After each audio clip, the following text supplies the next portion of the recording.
What's going on, people? Welcome to the match preview. As we look ahead to the game against Everton, I'm joined by T and AJ to get all the insight and the juicy bits ahead of the game. As always, make sure to leave a like, subscribe if you're new to the channel, and leave down your thoughts in the comment section down below. T, I'll start off with you. Everton at home, after beating Burnley 2-0, how important is this game for Palace, do you think? Important. I think it's important just because of the fact that it's another match where we should be getting, like 3 points is the mission. Like that's the mission with this type of match, because we have to take advantage of the run of matches that we're seeing right now, because we're eventually going to be in another tough run eventually. So we got to take advantage of these periods where we're getting matched up with teams that are either around us or below us in the table, and taking advantage of it. So it for me, it's got to be a match where we're looking to get 3. Yeah, I agree. And AJ, I don't know what you think about it, but when I look at Everton, I think it's a game. We'll talk about Everton in a bit more detail a bit later. But when you look at Everton versus Palace, I mean, if we're playing at home, if we want to be a serious side, ideally, we need to be winning these games. The next run of games, the 4 to 5 games, I think will determine where we are come, end of the season, or not come end of the season, but will determine what we can do this season. We've had some difficult run of games, but now that Eze is coming back, now that Lerm was back in the side and a few of these other players that were out injured, ideally you need to be picking up 3 points. That's how I see it. Anything less than 3 points against Everton, which I don't think will be easy, will be a disappointment for me.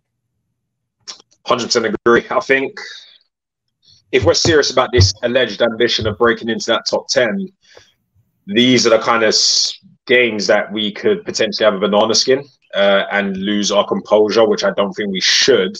I think everything about the club right now is in a bit of a weird place. I think I'm quite positive about the way things are in terms of actual physical results and where we are in the league table at this stage of the season. And if we are very serious about our ambition, we need to be able to match down the performances on the pitch. And maybe a run at the top end of the table is not unforeseeable if we win this game with Everton. Everton, like I mentioned just before the stream, have had quite an interesting upturn of form, but I still think they are at that level where they are potentially beatable. They're not a large enough threat for us to not take seriously. I think as long as we take the game seriously and we put in the work, I don't see why we don't collect those 3 points. I don't think it's undoable to beat Everton. They're not a massive side in terms of their actual form and where they are in the league table. And I think this is the kind of games where we can separate ourselves from the lower end of the table and start considering pushing up the table in the long term and potentially achieve something this season. Yeah, and I'll be honest, I don't think it's going to be a game where I'm expecting a lot of goals. We'll talk about score predictions at the end of the show, so make sure to stick around for that as there's an up-to-date prediction table. People were close, but some people just didn't get the results. But spoiler alert, we all picked up something this week. All picked up something. So score prediction will be exciting for this one. And I'll be honest, I'm looking at this game thinking it'll be a tight game. And T, I don't know about you, but how we played against Burnley, it sounds so weird saying this, but I was not happy with our performance. You could say it was away from home. You could say he was facing Burnley. Eze came on the pitch, got an assist. But for the 90 minutes, the amount of chances we let them create, the limited amount of chance that we had, I know we won the game 2-0 against a struggling side, wasn't good enough. Do you think something needs to change ahead of the Everton game, or would you go with the same starting 11? No, I fully agree with you in the view of the match, the way it was played, what we saw from the majority of it. Yeah, I think you are completely right in not liking that performance. It felt very Roy Ball 1.0-ish for us, kind of back to the very beginning of things. A lot of gave up a lot of possession, a lot of opportunities, didn't have a lot of shots on goal, gave up a lot of shots to them, quality or not, gave up a lot. I guess you would want to see more from us as far as our actual offensive side of the game. And I think we'll get that at home. I think we'll get that. I just don't want us to be satisfied with what we got from that match, because we all know what that second goal came from. That second goal came from their desperation of pushing forward and trying to get a goal late. You know what I mean? So it's not like it was just something that was manufactured from our offense, our hard work, things like that. So I would hope that we wouldn't start the same squad. I mean, I hope that now maybe Eze gets his chance to get back into the starting 11. But yeah, definitely hoping for a better performance and some different tactics from him. Yeah, and I'll be honest, Age, I don't know about you, but I think Eze could be the difference maker and should be the difference maker, because when you look at our starting 11, especially our attacking players that we had against Burnley, like how many of them are going to be the creative players that's going to step up to the plate to create them chances or break through the line? I don't know. I mean, are you done it? Eze got the second assist, funny enough, again for Tyreek Mitchell. But I think we lack that creativity. Do you think it's a case of just put Eze into the side and that attack will start, cooking up a bit more, especially when Elise comes back as well? But in Everton game on short term anyways, I think Elise might be a bit too soon. So is it a case of put Eze in the side and then we'll be better attacking? Because I'll be honest, I was watching a game against Burnley. I was thinking, like, what is attacking play? Like, what are we trying to do? It was a bit confusing. Like, it just seemed like we didn't have a genuine plan in attack. I'm pretty sure we did, but the players just couldn't carry out the instructions. 100% agree. I think the way I look at Eze now is he's taken on the mantle of essentially the same element that Wilf used to have, whereas like we're just not the same team without him. We just aren't. He's such a creative player and he's such a key player as to what we play and more importantly how we look on the pitch. We look 10 times more threat with Eze on the pitch than we do without. And I think just having him absent for that period of time kind of showed. Obviously, we played a few big boy teams in that time frame that wasn't too complimentary to the results. But just even based on him coming off the bench against Burnley, I mean, he got an assist in this pretty quick time. I think as the season goes on, and now that he's in England international now, and he's in that kind of setup of things, and people are talking about new contracts, he will become, and he is essentially one of, if not the key player in the team. And we just look like a non-creative side without him. It's night and day, the comparison with him on and off the pitch. And I think him being out of the side for this period of time is, we've shown that we can survive without Elise, but we are definitely toothless without Eze more.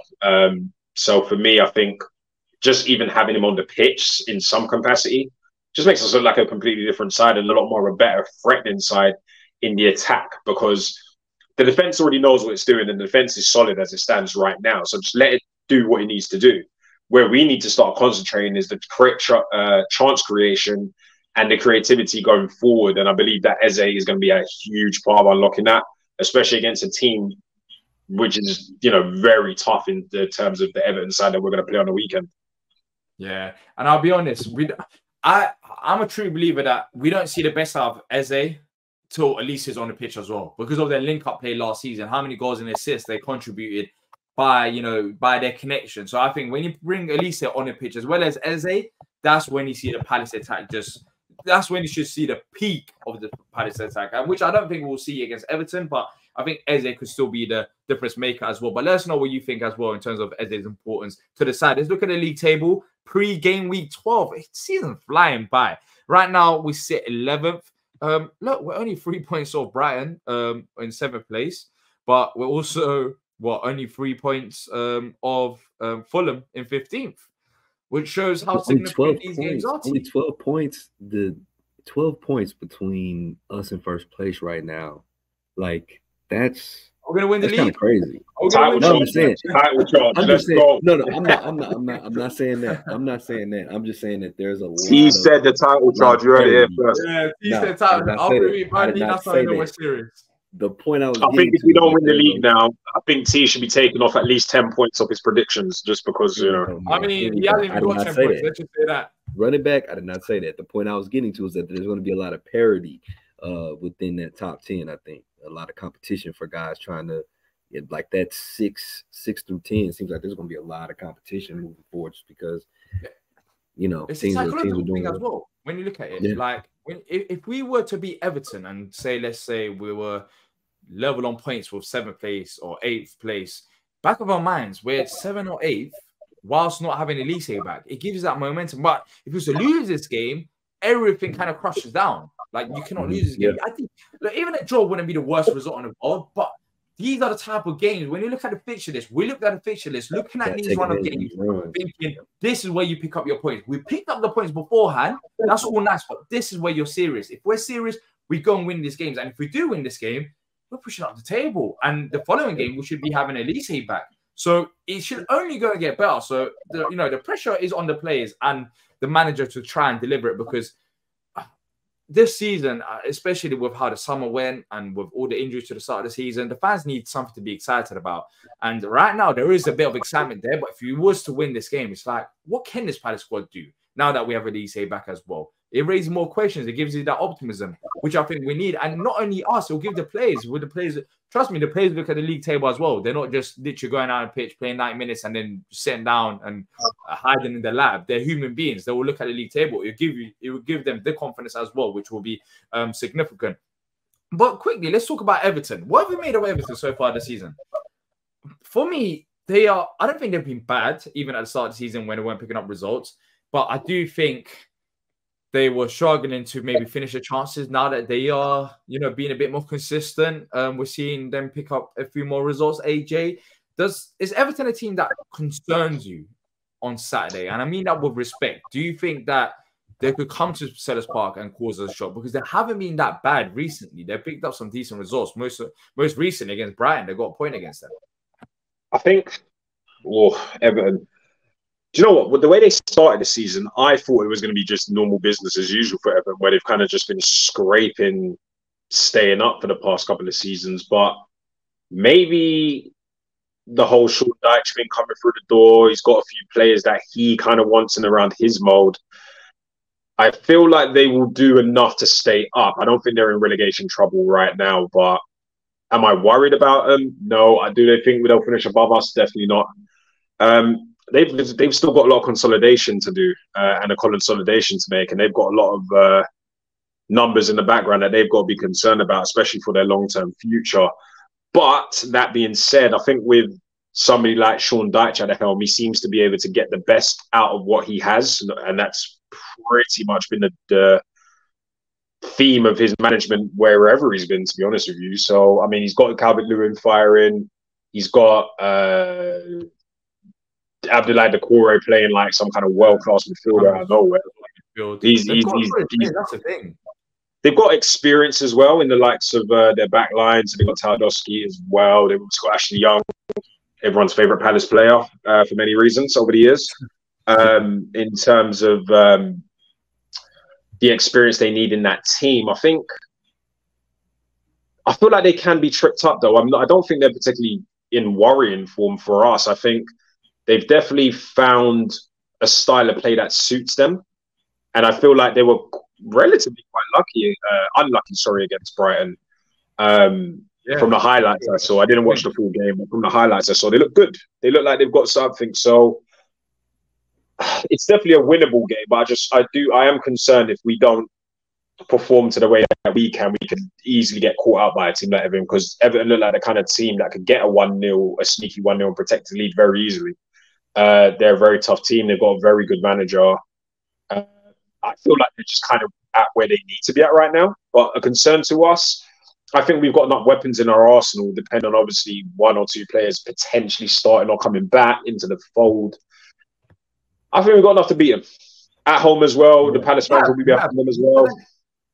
But then again, looking at a game that was, I think it could be similar to, is the Fulham game at home. Eze was still on the pitch, and attacking-wise, we just couldn't do much against them. I think at home, we need to make sure bring the game towards Everton and not sit back and, make them uncomfortable as well. We have to make sure we play like the home team. It sounds so cliche or so simple, but at times when we give so much respect to our opponents, Spurs game, that's a different scenario, I guess, because you're facing Spurs. But when we went a goal down, it was like we was winning 1-0. We let them keep the ball. And Everton's going to let us keep the ball, and they're going to try to hit us on the counter. It's about us, making them regret that decision. Take the game to them. Be more clinical. And I think the key difference maker in this game will be Eze for me. By looking at the most recent results, they got a point against Brighton. They beat Burnley 3-0. beat West Ham 1-0, lost 2-0 to Liverpool, but beat Bournemouth 3-0. They can score goals. They have got players to score goals, and now that they're gelling, it's getting better for them. But for me, I think Calvert-Lewin is one to look out for. Do you think we have got enough to go and get this result? When we look at Everton's form and our players and their players. I mean, I absolutely think we have enough to go and get a decision against them. And then, especially with certain things up in the air, like the fact that, we could see Elise come back for this. You reckon he'll be on the bench? Do you think Roy could put? I don't think he'll start, but I don't think he'll start. No, I don't think he'll start. I don't think he'll start. But if it's a situation where maybe we're seeing as a step back into the starting 11, and you have Elise now on your bench, and you have guys like França Ahamina who's coming into his own. Depending on who we put to the bench, maybe it might be Jeff Schlupp. I don't know who goes to the bench out of the starting lineup, but it gives us a stronger base of a team. And I mean, the fact that outside of recently what we saw against Tottenham, we've been a really, really resolute team defensively. I mean, talking about another clean sheet last match for Sam Johnston. Like as much as people are talking about them and what they're doing and how we're complimenting them on how they're playing, we're not playing bad at all, man. We've been doing a really solid job in a lot of areas. Yeah, and when you look at our clean sheets, I mean that's 5 and 11. That's very good. If you manage to keep another clean sheet, that'll be 6 and 12, which would be a fantastic start to the season. And let's look at the prediction table as well before we give our score predictions. So nothing much has changed. Everyone, I believe, picked up a point because we all said Palace wins, but no one got the correct score. So we all picked up just a point rather than 3 points. So I predicted a 1-0 win. Of course, Tyreek Mitchell had to go and score that last-minute goal and ruin my prediction like that. T said 2-1. Palace, Stan said 1-0 as well, so Stan was with me. And AJ, I don't know why you said 3-0. I have to. You can easily have that debate that AJ's score prediction was the furthest away, even though technically it wasn't, because that game did not feel like a 3-0. Even a 1-0 would have been, excellent for us. I don't know how we got the second goal, but we got it. But look, let's talk about this week's predictions. It's another week, another difficult game. I'll start off. I'm gonna go for another 1-0. I don't think there's going to be many goals, but I think we have enough in defense to try and keep a clean sheet. We just have to make sure we find that breakthrough moment, and I think we do find it with Eze on the pitch. I think he could be the difference maker. They are good, Everton. We can't take them lightly, but at home we should be getting the job done. So I'm gonna back the boys. No, okay. T, speak to me. You said 2-1 last time to Palace. You got it wrong. Well, correct outcome, but the score you got it wrong. You should have just went back to clean sheet. We just got that one goal. You know what I'm saying? Oh man. We're going against a Sean Dyche Everton team. You know what? This is strategy on my part. Okay. I'm gonna go 1-0 as well.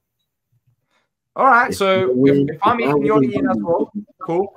That works for me. AJ? That big of a lead off. I'm gonna go with surely not another 1-0. Then there's that. What's the point? I want to go 0-0. Huh? 0-0. I'm gonna go 0-0. I think it's gonna be a draw. That's a I very think good Sean shout. Dyche is gonna lock us out. I think Sean Dyche might lock us out. I think it's 0-0. But then I think we can lock them out as well. So I would not be on the road. Okay, we'll see. We will see. Yeah. It would have shocked me. And Stan, who couldn't make it today, said 2-1 Palace. So he's the only one that's saying we won't keep a clean sheet at home. So yeah, I think we will. I think we will keep a clean sheet at home. I'll be disappointed if we don't, especially facing Everton at Selhurst Park. I think that's a different ball game. But let us know your score predictions in the comment section down below. Do you see Palace winning the game? And if you do so, who's going to be the goal scorers and more? And just your thoughts. How are you feeling ahead of the game? How important is it for you and for Palace? But that's it from me, T, and AJ. And until next time, up the